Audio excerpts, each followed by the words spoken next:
I was adapting the best I freaking could. I was in so much pain, like I was in so much pain. I was so scared, and I found something that helped me, and then it almost killed me. Yo, I'm Bryce the Third. And I'm Liz McKean. And you are now tuned in to the Rise, Recover, Live podcast. Here we dive into all the recovery stories from around the world. And we talk about all pathways because there's no one right way to recover. If you've been with us for a while, you know how powerful stories are. So get ready for your community to get just a little bigger today. We are so glad that you're here. Let's get into the show. Liz, what's going on? How are you? How's your energy? All that good stuff. What is going on? I don't know. I don't know what's going on. My energy is all over the place and the world's a little upside down, but the flowers are blooming and that brings me joy. Yeah. I'm in the same spirit. It is. When is the first day officially of spring? Do you know? Might be today. I think it might be the 21st. Lies. Whoa. Lies. Is it a lie? Did I lie? When is the first day of spring? March equinox was on Thursday, March 20th, 2000. Oh, March 20th. Okay, I thought Yeah. and it's December 21st. That's the winter one. So, all right. Yeah. Well, so we've been in it for a while. I mean, Yeah. nature did not get that memo, but Yeah. now it feels a little bit more like Yeah. it. So we've apparently been in spring for a Aw. month and a half. Wow. I'm in Detroit. You in Rochester. It might have not have been feeling that way over there, but it definitely ain't been feeling that way over this way. But within the past 2 or 3 days, there has been a renewed energy around the neighborhood where the sun will come out every now and then, and the blossoms are blossoming. Oh, thank The God. flowers are singing So happy. quartets and all that crazy stuff. And I feel like crap. It's like I'm in an invisible layer of last year this was the irritants. same thing. Yeah, I remember this. I don't even feel like a real person. I feel like there's I feel like it's a condom between me and the world. We gotta Rise, keep Recover, that. Live. Now PG-13 for mature audiences. It's like I have a layer of irritant and protection just between me and the world, and I'm like, I'm never sorry. waking up. But I'm sure I said this last year. I'll say it again. I will pay this ×2, but don't make it happen ×2. But I will pay this for what's going on outside. It's a beautiful thing. Yeah, the pollen. The flowers are worth the pollen. Yeah. The juice is worth the squeeze. Here you go. Yeah, and I think, that leads me to what I wanted to kind of just dig into today, which is, the renewed season. Things are changing, things are growing, and nature adapts. So why can't we?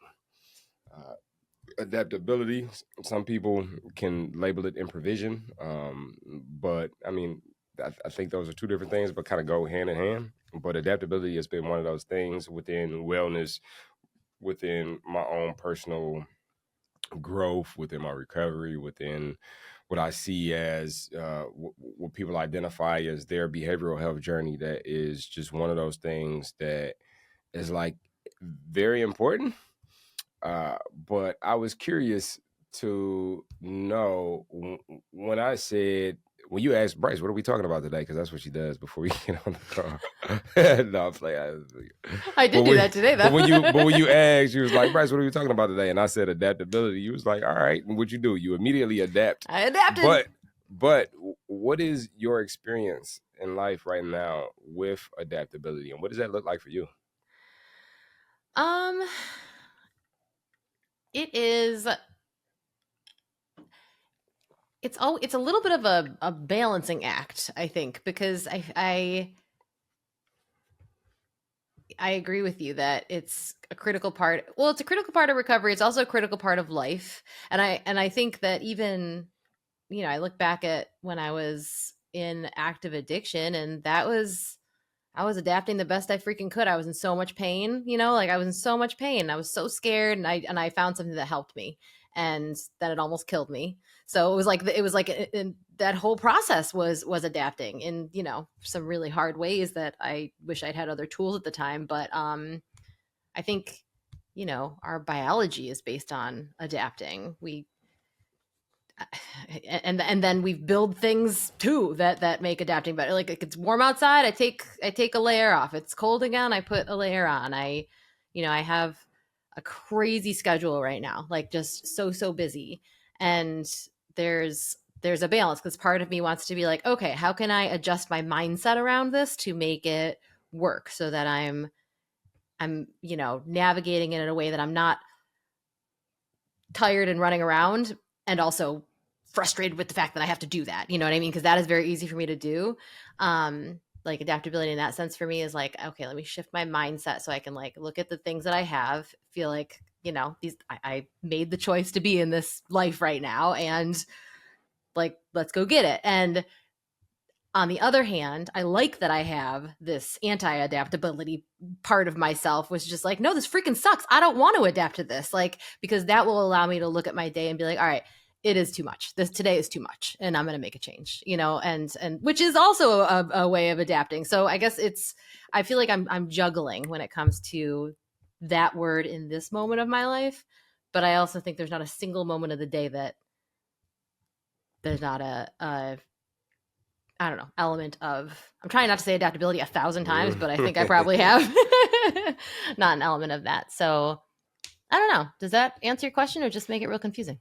Yeah, it does. It really does. And I think I agree with you and can relate to you 1,000% when it comes to it being two sides of the wheel, where it's like, okay, one side is yeah, how do I shift my being? How do I shift my mindset? And a lot of times that's what I will lean into because I don't know. I mean, not to turn this into a therapy session, but it is the most accessible and the easiest, even though it may be hard, but it like I have control over me. Yeah. People, places, and things are the things outside of me that I don't have control over.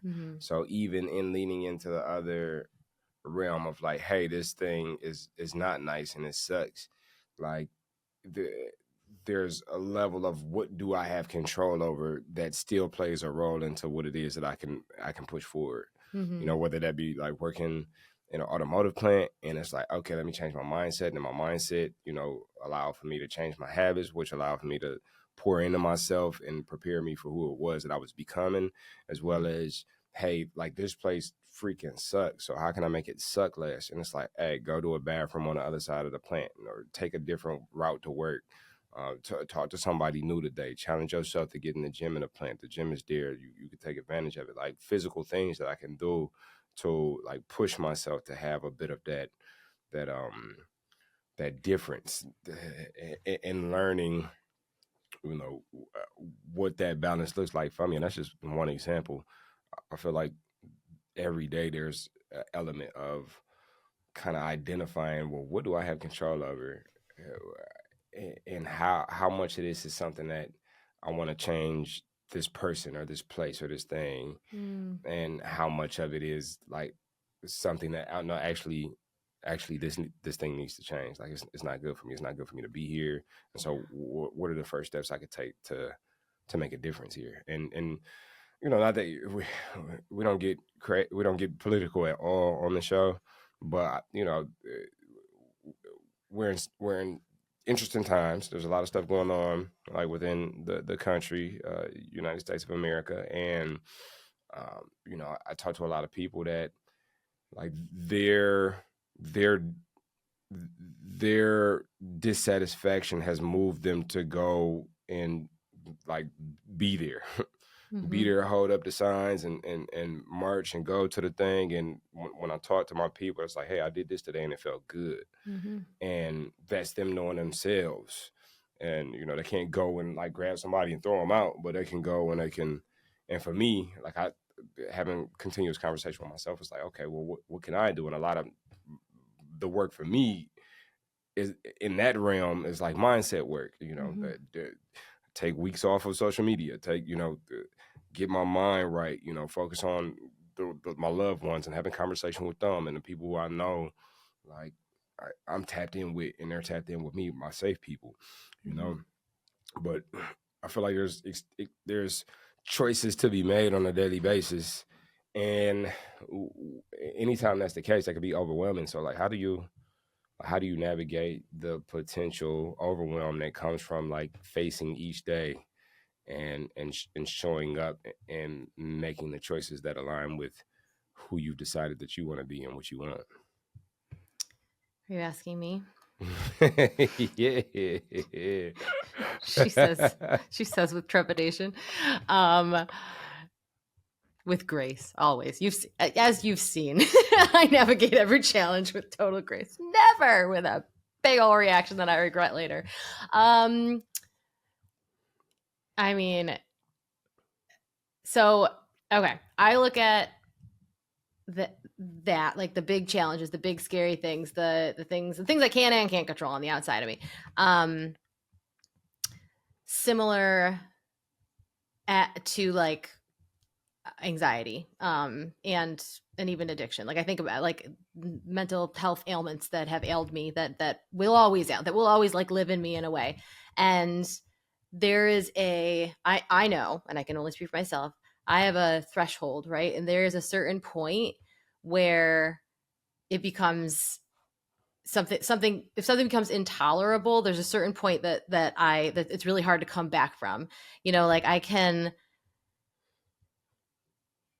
So maintenance, I guess, is my answer to your question, which is not very helpful like for in the moment, but that's why I do maintenance every day. That's why I got up at 4:30 this morning so that I could go make sure that I got my workout in that I know was going to be fun and make me feel proud of myself, but also like put me in front of people in person and work in a way that like made me feel strong physically and mentally. And that's why I made sure I went to bed early last night. That's why I have a wonderful therapist that I work with. That's why I have relationships with friends that I try to, stay present in. And I have a dog that makes me happy. Like all these little pieces that I put together over years and years over my life. And every single day I make a choice to engage with. I mean, even just like the way I have this office set up, like you can't see a lot of it here, but if you're watching on YouTube, you can see I've got like little sparkly lights, I have pictures of my dog and like there's just things that just make me remind me that I'm here right now and I'm okay.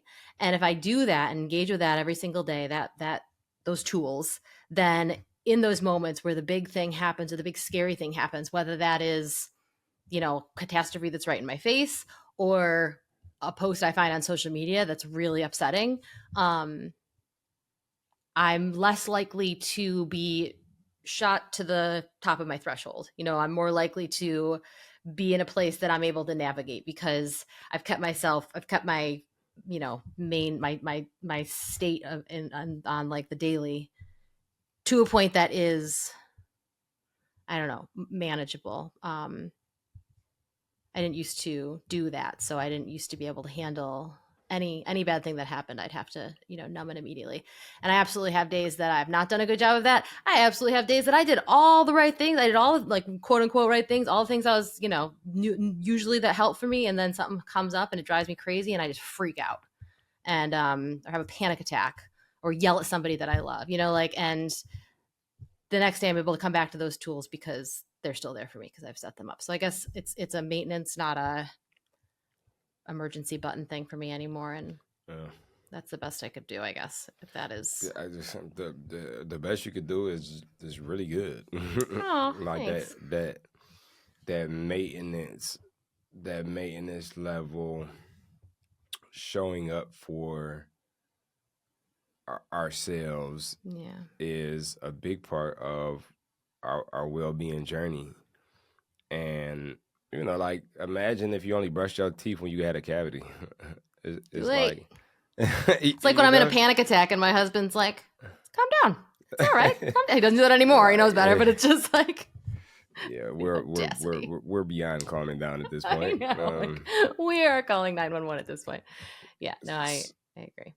So did you always have the tools that you have at your disposal now? Like, what was the process of figuring out that having a dog that you cared about, or friends that you could identify as safe spaces, or even the chamomile tea as a preference of tea? What was the process of like discovering the things that allow for you to be more adaptable rather than less? Well, a lot of the things those things those are good things to start with. Because I was going to say a lot of the things that I feel I have that help me feel, safe and comfortable in my life are just like extreme. I feel very privileged to have, even the ability to like decorate an office and I get to work in my home, like what a gift.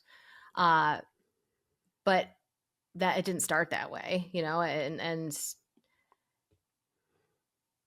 when I I was gonna say when I got sober, but like recovery for me was just it was just years and years and years. Like I don't count days, and it's not like I feel like when I think about my recovery, it's started way before the last time I drank. And so those tools started back then. Cause even drinking for a long time was me just trying. That was just the only tool I knew to reach for. So that was even part of it. And I think I got to a point in addiction where I just hated myself so much that I let go of all the other stuff and no longer was anything to take care of me. It was just like, I don't know, survival or not, like whatever. Survival of that moment, whatever happened after, I didn't care. But I think now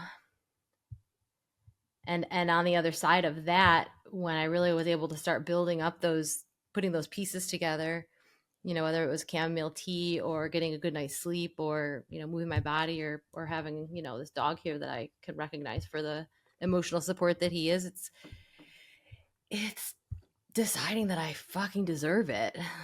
Like I had to decide that I was going to love myself enough to do those things. And, yeah. And that is a forever lifelong process of remembering that and deciding that every single day. So yeah. Thanks for asking that. Those are some good questions. You should have a podcast. Yeah, I know. So many people have told me that I should start a podcast. Yeah. Well, I want to know all the same things about you, though. I can we flip it over? Tell me about how you navigate the big challenges, and we'll go from there. How I navigate the big challenges. What you mean? I don't know, like the question you asked me that got me to maintenance stuff. Like, is it maintenance for you too? Is it like a daily kind of, so that when the big stuff happens, it's like you're able to face it in a way that you might not otherwise, or do you have other tools that you reach for? I'm not sure. I know the initial. How do you bend and not break? How do I bend and not? There we go. That's okay. How do I bend and not break? Lots of yoga. Psych. I think my mind,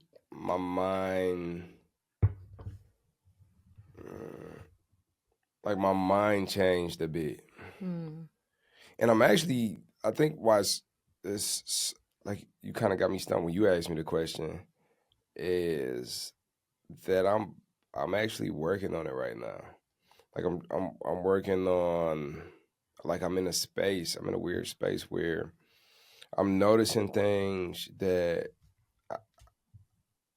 are signs that were signs previously of a previous version of myself that, like, that's not a great space to be in, And I'm working to navigate whether I'm judging myself and what I'm having is a human experience, or if like, okay, these are signs that you need to up your game in your wellness practices or whatever. There are certain things that like I notice, and I just this season I've been having to kind of work overtime to not be mad or not pissed off at people or to not take offense, and it's just an interesting experience where it's like I feel for a long time like I built a force field from the work that I had been doing that allowed for me to not be impervious, but immediately jump to the conclusion of compassion and understanding for others. And I think that maybe some recent experiences that I've had have hit me in a way where it's like, look, man, like I'm tired. I'm tired of having compassion and understanding for a world that doesn't feel compassionate and understanding. Every time I turn around, somebody got something to say about somebody else, or somebody got something to say about me, and it's like, well, I'm doing all this work. I'm doing all this work to have compassion and understanding, and like talking to my therapist, that's a human experience. But I also know my propensity to take that and like really dive deep into that, and then I, it's a nasty space to be in, and it's really just uncomfortable because everything pisses you off. You walk out the door and it's like, why is this tree spewing this pollen on me? Like, this dumb tree, don't it know that it's like, bro, like, chill out, like, and so I have tools that I picked up over the years of like reframing. uh Gratitude is still a big one, and I could tell maybe even more required for me these days, because my partner will suggest, okay, give me 10 things you're grateful for, and I'm like, shut up, I'm gonna give you anything that I'm grateful for. She's like, okay, give me 12 things. And I'm like, ah. And then I inevitably always find 12 things to give, maybe even 13 things. And it's like, when I do that, it's the equivalent of when you watch like a movie. And the reason I say a movie is because like it doesn't often happen in real life like this, but like people are like super pissed off or triggered, and they're like, breathe, breathe, breathe. And then they go,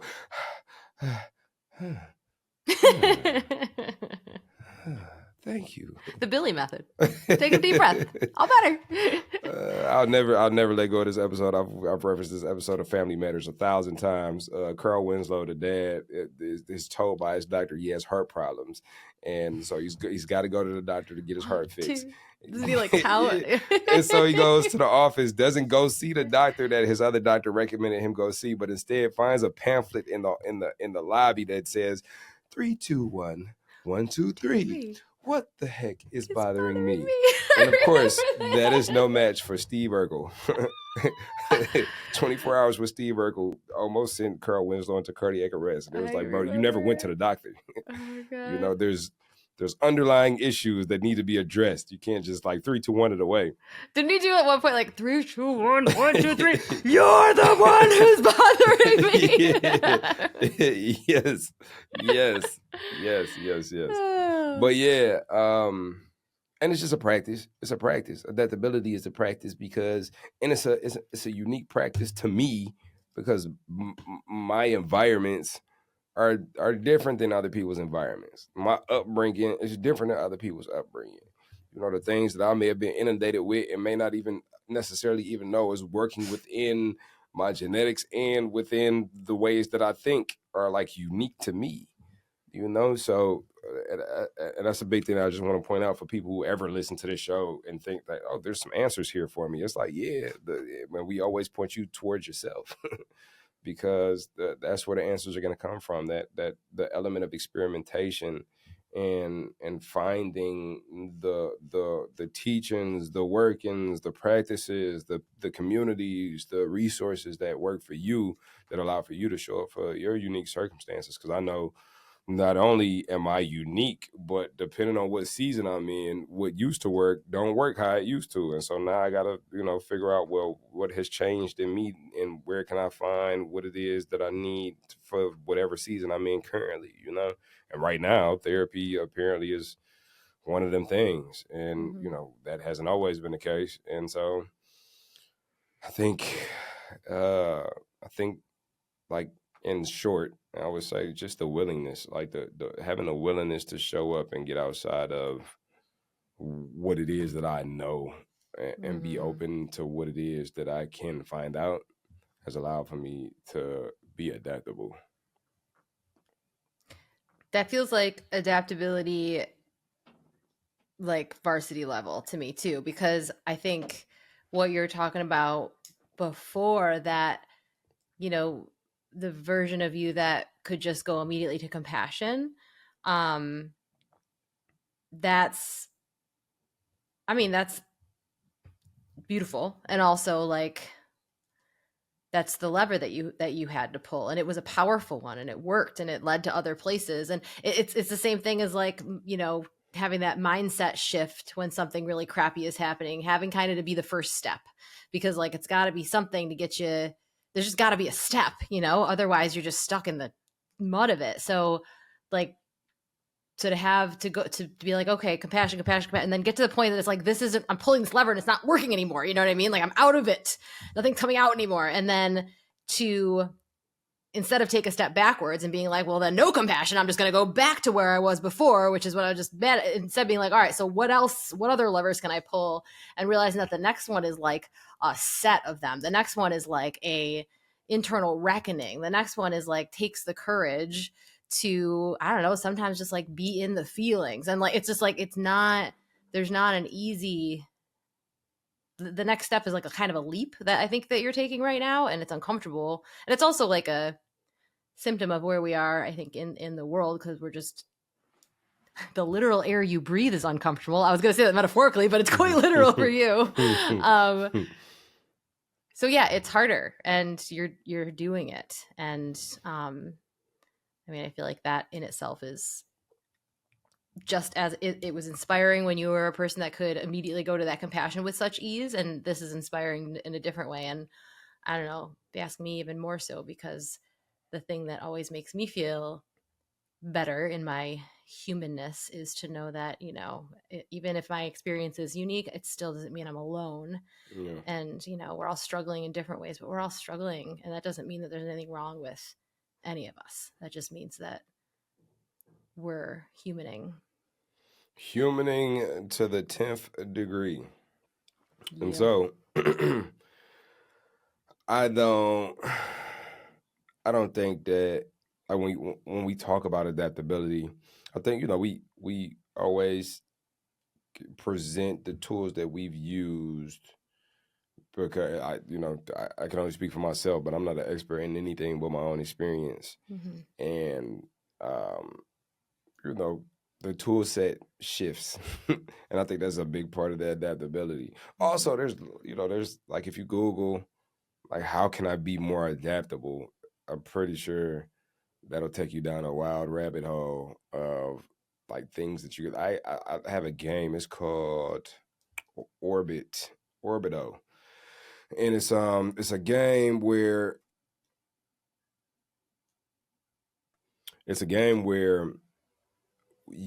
it's like marbles, and you put the marble down. You gotta get 4 in a row. That's the name of the game. You gotta get 4 in a row. But you put the marble, the way you move is you put your marble down, and when you put your marble down, you press this button that shifts the whole board. And so you put your marble down and shift the board, then you have to think about what happens when the board shifts when you play, because that's what's going to align things to get a 4 connect, right?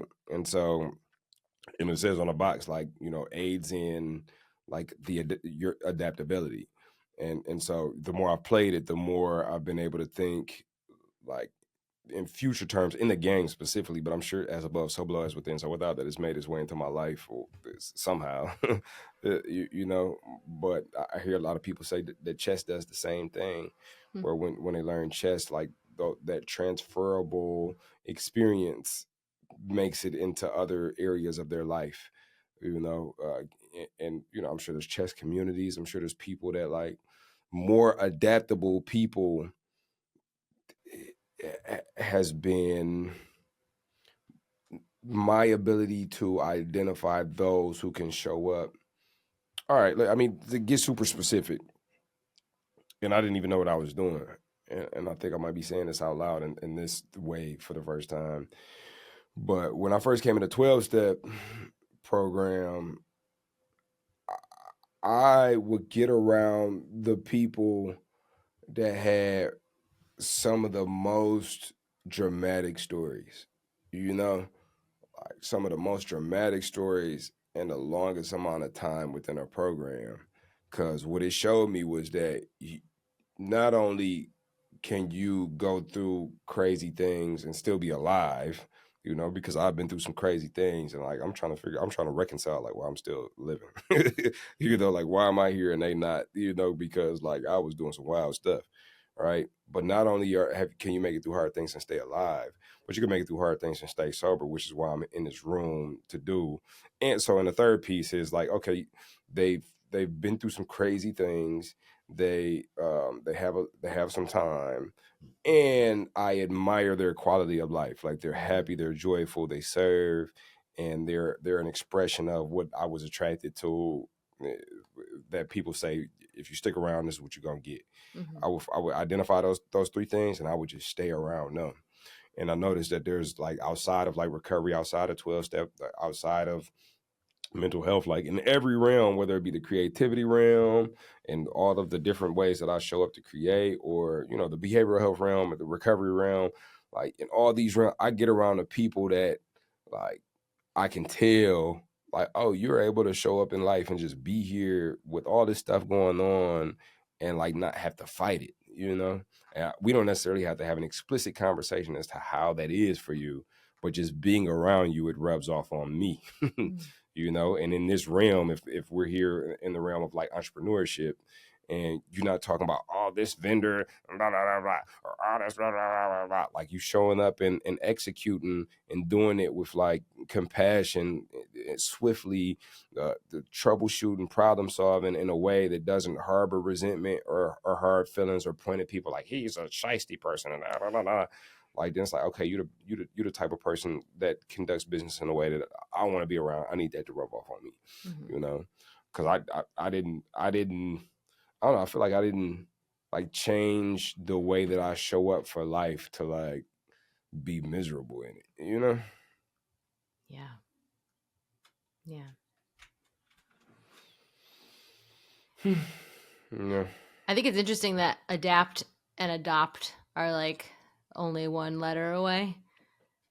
Cause like I feel like adaptability to me, like adapting is, like having circumstances change and figure out how to, what you need to change to make it work. Which we're talking about it in a sense of like, what do you need to change, to make it work? Or do you need to change the circumstance? Either way, you're like adapting somehow. But then I think of like adopt to me would be like see like taking what you just talked about in a place that I think would be less helpful, which is like I see what you have and what you're doing and I'm gonna do exactly like that and assume it's gonna work exactly like that for me.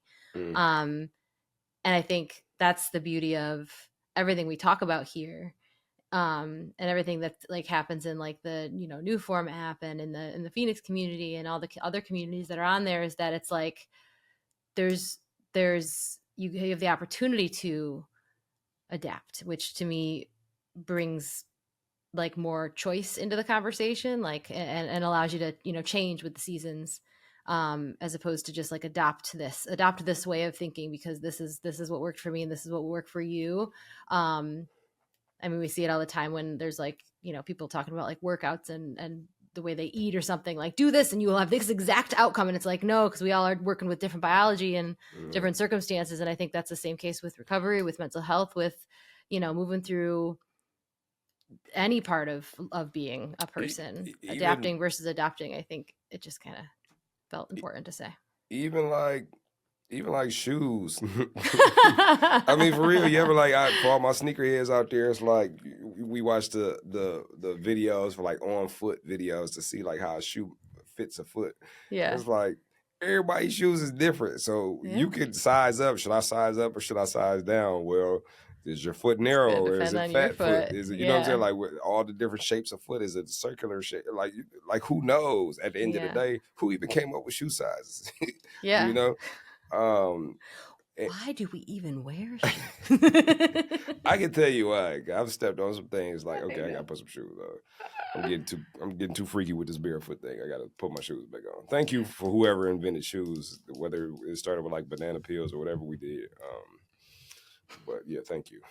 Retroactively. This episode is dedicated to the maker of the first shoe.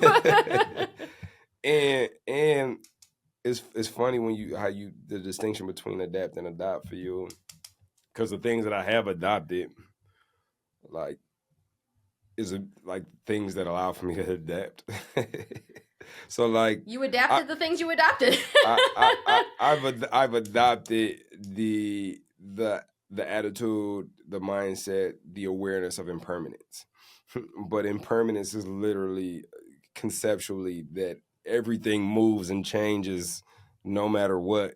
You can't hold on to it. Like everything comes and goes. And that's like the definition of like, so get ready for whatever comes and goes and learn how to like build spiritual process around that to allow for you to be here, even though everything is going everywhere at once. You know? Yeah. Like I've adopted the belief set of adaptation. And it's like, man, when you think about it, it get freaky. But to simplify it and to not get too freaky. Too late. Man, life is gonna life. Life be lifing. Yeah. And well, I believe in our inherent ability to be able to show up for whatever life brings. And for each of us is gonna take a little bit of different spices and seasonings. But I've seen so many different people show up for so many different things. And if you listen this far to this episode, you probably believe so too. And you're our people. And we love you. And we thank you for listening. And pop into the new format when you get a chance to come talk to us in the Rise Recovery podcast space. Connect with us. Let us know what are some of the tools that you use to be able to adapt to and show up for life. We want to hear from you. And we will catch you on the next episode of the Rise Recover Live podcast.